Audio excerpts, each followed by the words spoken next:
여러분, 만약의 경우 대한민국이 일본과 전면전을 벌인다면 어느 나라가 이길까요? 이런 질문은 우리나라에서는 큰 관심이 없죠. 그러나 최근 들어 중국 사람들 사이에서는 상당한 관심사로 논의되고 있습니다. 중국 사자성어에 이제이란 말이 있습니다. 쉽게 말해 적을 공격하도록 한다는 말이죠. 적까지는 아니더라도 예로부터 이웃집 불구경은 나의 아픔으로 받아들이기보다는 일단은 큰 구경거리였죠. 그러니 중국 사람들도 은근히 이웃집 불구경 의심사로 한일 관계를 주시하고 기대하면서 즐기는 분위기가 있을 것 같습니다. 한일 간의 역사적인 사례를 볼 때 그럴 가능성이 없는 것도 아닙니다. 역사적으로 한반도가 930회의 외침을 겪었는데 그 중에 80%에 가까운 720회 정도의 외침이 일본에 의한 것이었으며, 우리의 역사 기록에는 없지만 일본 측 자료에 의하면 한반도에서 일본 열도로 쳐들어간 사례도 많다고 하니 한반도와 일본 열도 사이의 분쟁 횟수는 1000회가 넘을 것입니다. 최근에는 무력에 의한 충돌 가능성은 낮다고 하더라도 다양한 교역 관계로 인해 경제, 사회, 문화 등에서 분쟁 가능성은 더욱 증가하고 있습니다. 무력에 의한 전쟁을 대신하고 있는 경제 분야, 사회, 문화 분야 등의 쟁점을 주제로 하는 주변국, 국민 간 사이버전, 여론전 등은 현재도 미래에도 그치지 않을 것입니다. 주변국과 전쟁이나 분쟁은 적당한 수준의 타협도 중요하지만 경우에 따라서는 상대방을 확실하게 몰아붙여 이겨야 하는데, 기존에 해와던 일상적인 방식으로는 결코 상대를 이길 수 없으며 확실하게 이기는 카드가 없다면 유리한 협상도 불가능하다는 사실을 명확하게 알아야 합니다.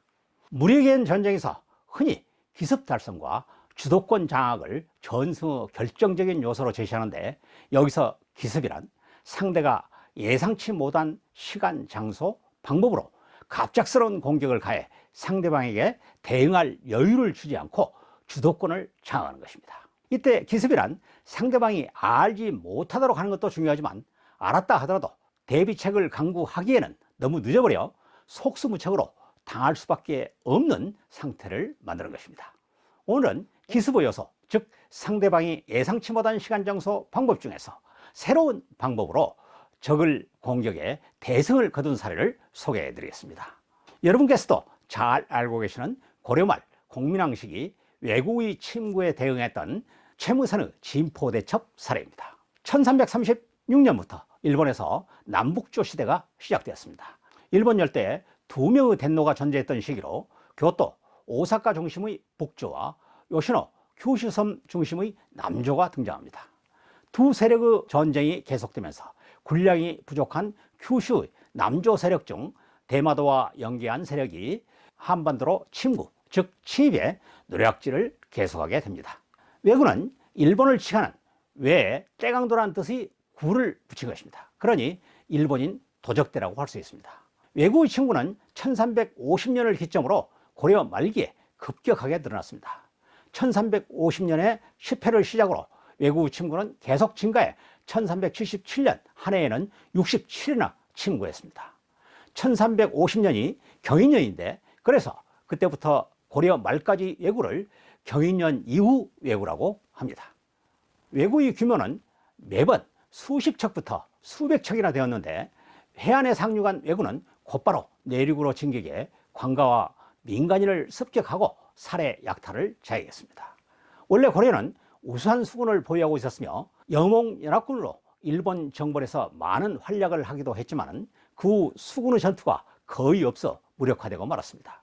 왜구의 침구가 시작되자 고려는 황급하게 수군을 양성했지만 왜구의 상대가 되지 못했습니다. 당시 고려군은 활을 주요 무기로 사용했지만 왜구는 선박을 이용해 활을 피한 후 고려군의 선박에 접근한 후 칼로 근접 전투를 벌이는 보딩 전술을 사용했기 때문에 고려군은 매번 크게 당하고 말았습니다. 고려 최정은 바다에서 왜구를 상대할 수 없게 되자 왜구가 육지에 상륙한 후 육상 전투로 왜구를 경멸한다는 방침을 수립하였습니다. 고려가 해전을 포기하면서 수군은 거의 폐지하게 되었고, 도서 지역은 물론 해안 인근의 관청과 주민 모두가 내륙으로 이주했습니다. 그럴수록 왜구는 한반도를 그들의 안방 드나들듯 침략의 빈도를 더했고, 내륙까지 진출한 누락질로 어느 것도 안전한 곳이 없었습니다. 외국 침구가 계속되면서 백성들의 삶은 말할 것도 없고 고려 조정은 징수한 세곡을 외국에게 모두 약탈당해 관리들의 녹봉조차 지급할 수 없는 지경에 이르렀습니다. 그 시기 최무선은 기존 방식을 답습하는 것으로는 결코 왜구를 이길 수 없으며 창의적이고 새로운 전법과 무기 도입이 필요하다고 생각했습니다.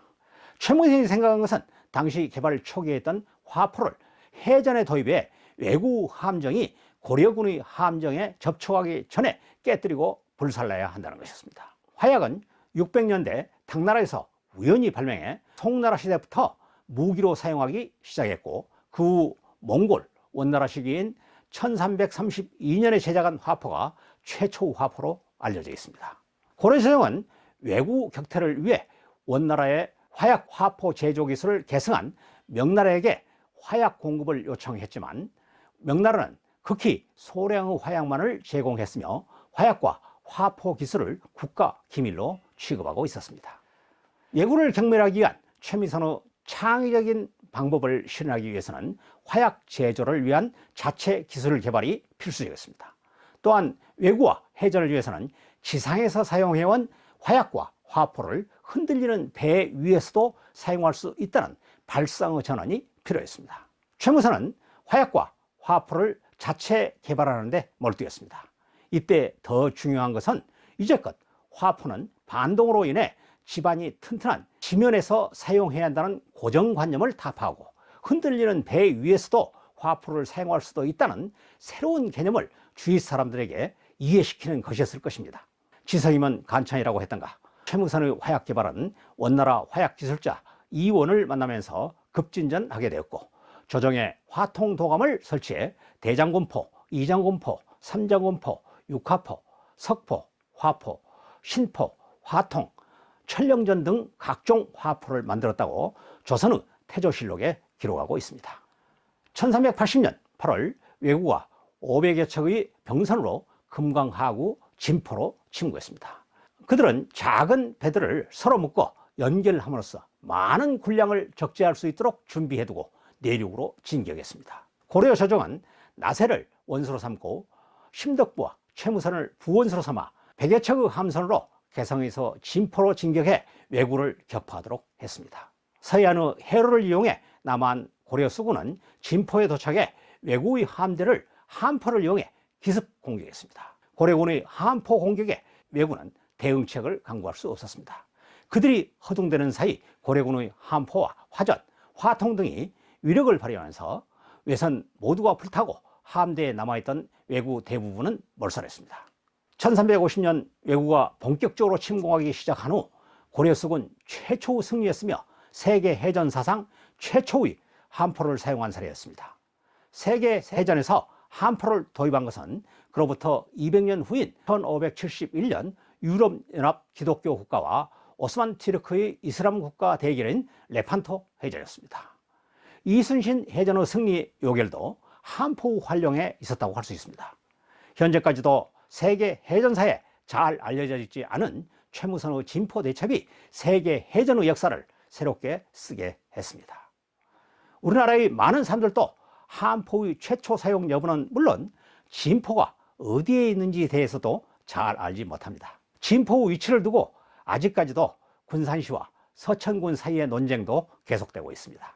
최무선의 탄생지인 경상북도 영천시에는 최무선 과학관이 조성되어 있고, 군산시 성산면, 성덕리, 군산시민공원에 진포대첩 기념탑을 조성하고, 금강하구, 군산해안 일대가 진포대첩 현장이라고 주장하고 있습니다. 반면 서천군에서는 진포대첩 당시 해도원수 나세장군의 생가가 서천군에 있고 그 후손들이 서천군에 살고 있다며 나세장군의 기념비를 세워 진포대첩의 연곡군을 주장하고 있습니다. 이에 대해 역사학계에서는 왜구가 500척이나 침공했기 때문에 군산이나 장항 어느 한쪽 해안만 활용하기보다는 양쪽 해안을 모두 활용했을 것이라는 의견입니다. 이순신 장군의 명랑대첩 전적지를 최초에는 해나무 우수영에만 조성했는데 차후 진도군이 가세해 군내면 녹진리에 진도타워를 조성해 기념하고 있는 것과 같은 사례입니다. 따라서 두 지방자치단체가 건설적이고 발전적으로 최무선 장군의 진포대첩 전적지를 개발하는 것은 장려할 일이며 적극 성원해야 한다고 생각합니다. 오늘 이야기의 결론입니다. 지난 시간까지 한반도 핵 문제를 사회에 걸쳐 말씀드렸는데, 북핵에 대응하기 위해서 우리도 핵을 가져야 한다라는 의견이 많습니다. 중국과 일본의 무역 보복도 마찬가지입니다. 우리도 맞보복을 해야 한다는 논리는 가장 쉬운 대응 방법입니다. 우리는 차원을 달리할 필요가 있습니다. 상대가 이제껏 생각하지 못했던 방식, 사용하지 않았던 방식을 창의적으로 새롭게 개발해야 합니다. 물론 말처럼 쉽지 않는 방법입니다. 그러나 인류가 개발한 무기나 방식은 멀지 않은 시기에 항상 새로운 대응 무기나 방식이 등장했다는 사실을 주지할 필요가 있습니다. 중국의 전국시대 손자도 전승불복, 즉 한 번 성공한 승리는 반복하지 않는다를 강조했다는 사실을 상기할 필요가 있습니다. 여러분의 생각은 어떠신지요? 다음 시간에는 정지 장군의 관음포 대첩에 대해서 말씀드리겠습니다. 여러분, 다음 영상에서 만나요.